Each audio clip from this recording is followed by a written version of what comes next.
If you think that the Jawa factory isn't producing anything, you're mistaken. As of today, they are still producing, and what's most interesting is that they are still producing two-stroke motorcycles. Two-stroke, smoky, but so familiar. In Europe, it's still possible to register such an engine, but it's difficult. The fight for the environment is bearing fruit. The fight for the environment is bearing fruit. Which makes sense. Let's be honest, it's a bit upsetting.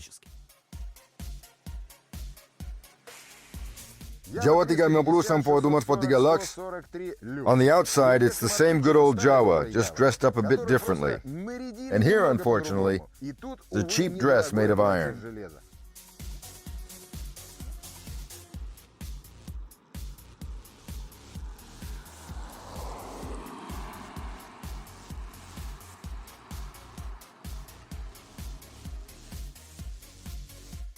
We are from that generation that I grew up in and he remembers the round old women racing briskly along the country road. Then came the bananas, roaring in the courtyards of five-story buildings or rushing along the highway surrounded by domestic cockpits. Just because it's a 640 doesn't mean it's very different from the 638, which came out in 1984. That's how it always is with the Czechs. They came up with something, implemented it for improvement, and changed the index. And for us mere mortals, it's up to us to figure it out later. So it all started with Jawa Nastiga Panimaratus. It's like a transitional model. From the 634 and the new, the design of the 638-300 from 1987. But first, there was a little front end from Janacek, who bought the license to produce motorcycles from the company Wanderer. From his name, he took the letter Y from the company Wanderer VA. It became Jawa. So basically, everything here is from the 638. But you might say, the appearance is different. The designers really put in the effort, changing everything they could to plastic and cutting down on production costs. So it's not the most expensive motorcycle. It looks debatable. Thanks for having a round headlight as they can be square, to cater to the fashion of the 90s.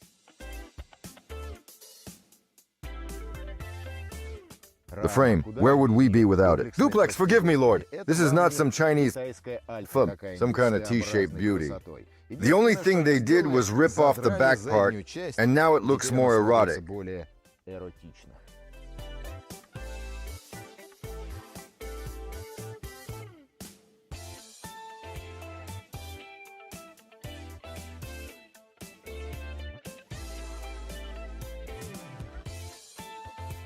The tank is new. Thanks for the 17-liter metal. The seat is new. Wings. Plastic. Plastic. Plastic. The rear light and turn signals are from the 638. And here's the dilemma. The bike is relatively kind of new, but there's nothing to talk about.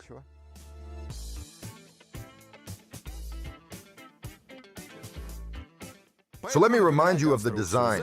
The rear fork, where the wheel is attached, is a swing arm type, quite reliable. With regular maintenance, the unit doesn't require special lubrication, since it relies on self-lubricating bearings and two shock absorbers. The chain drive of the wheel, along with the sprocket, is covered by a casing that prevents contamination. Grease for the chain is also packed in there.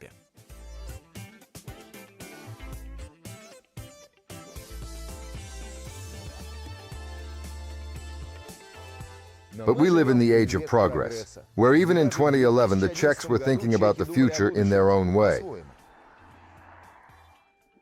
Do you see the tank? It's the oil. Well, you probably already figured it out. Here the lubrication system is separate. But for some reason, in 2018, the Czechs went back to the old scheme.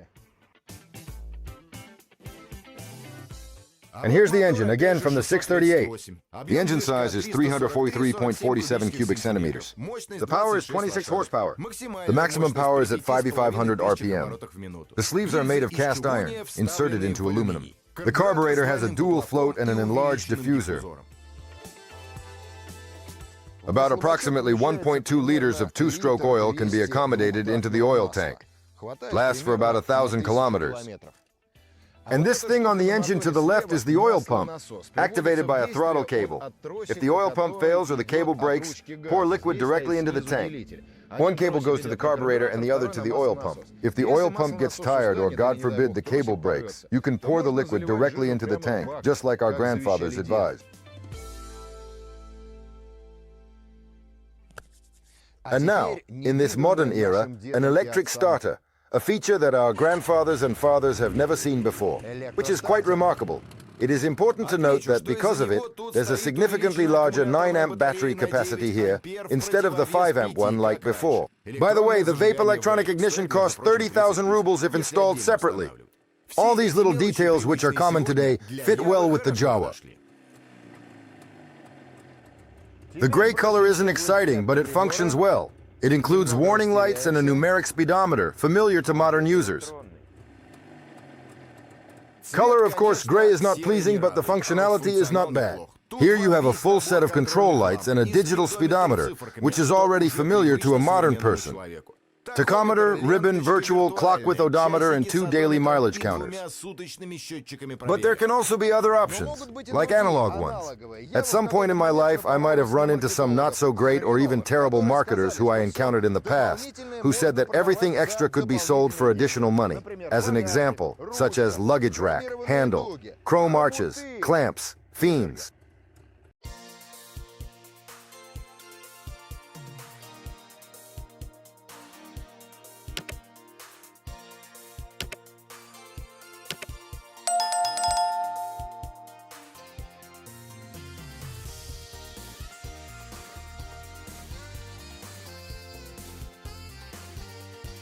Ready?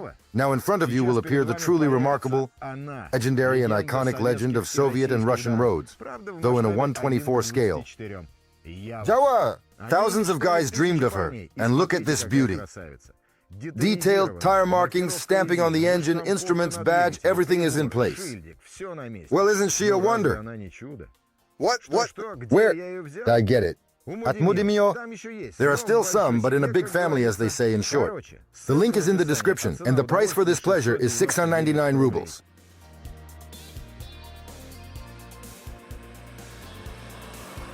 No matter how you dress up a banana, it will remain a banana. It rumbles pleasantly recognizable, pulls evenly, but weakly. The engine's torque lives in a wide range between 3,000 and 5,250 RPM. So you can reach 90 km/h, and that's the main thing.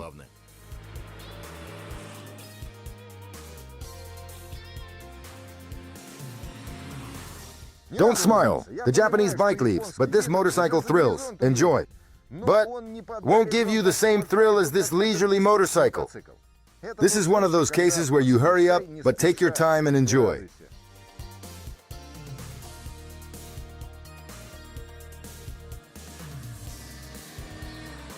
A stable motorcycle. As far as I understand old motorcycles, but I'm not sure. The maximum speed is 128 km/h, but 115 is just right, and 90 is even better. And the fuel consumption of 5 liters per 100 is pleasing. And also, on the Jawa, you don't need to pull the clutch when shifting gears. There's a clutch lever here. It's hard for me to convince myself not to press the handle. I'm trying. By the way, this is actually a useful thing. Automatic. If the cable breaks, you'll still make it home. And you'll even be able to get going. You just need to practice. Yeah, I almost forgot. Another innovation for the motorcycle from 2011. Disc brake on the front wheel. Its diameter is 265 millimeter. A 2-piston caliper. And here's the miracle. The brake pads fit from the Honda CB400. And this makes me think that the Czechs borrowed the braking system. Or maybe not, they got a little revenge. Let me remind you, at one time the Czechoslovaks really went after Honda, since the Civic was structurally very similar to the Jawa. Coincidence? I don't think so. For some reason, I don't like this seat. It just feels off when I sit on it. It might be the angle or the material, but it just doesn't feel right. Neither straight nor lying down. And then I realized my height wasn't taken into account when they designed the motorcycle back in the distant 70s. A few more numbers. The weight of the motorcycle is about 160 kilo. Its lifting capacity is 180. Two normal guys will sit down if they are not ashamed and go, "This motorcycle is for connoisseurs, for those who enjoy cruising through the endless expanses of the motherland, reminiscing about the past. It's about nostalgia without losing touch with reality, and the innovations have been beneficial." Reminiscing about the past. Nostalgizing, without losing touch with reality. And the innovations have been beneficial. I'm not talking about appearance. To each their own. But old iron is dearer to my heart. Jawa handled bumps so well, and now it has even learned to brake. A miracle. And this is practically no longer a red, stinky thing shaking between my legs.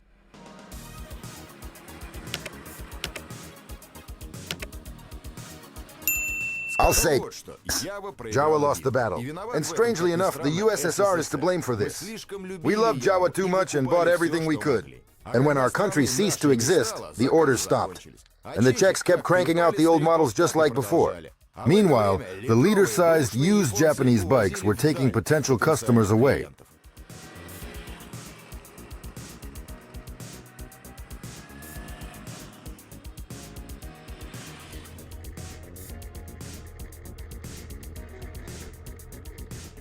The 640 Jawa went into production in 1991 and has been consistently made with only minor cosmetic changes, over 30 years now, continuing its legacy. I hope that hopefully the resourceful and innovative Czechs can come up with a creative and imaginative solution to this situation. Otherwise, the hunt goes on.